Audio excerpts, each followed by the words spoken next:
Hey guys, welcome.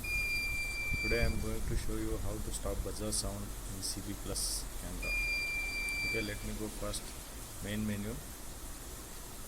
Then search for event. Then you can see abnormality, and here you can see a buzzer. Here you need to unmark this buzzer, which is in red color. Okay, now I unmark this.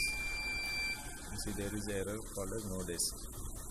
Now I am going to save this setting and see in a few seconds buzzer sound will be stopped.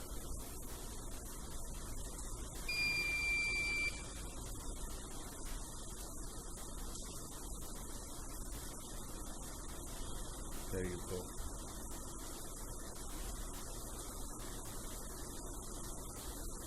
There is no buzzer sound. Thank you.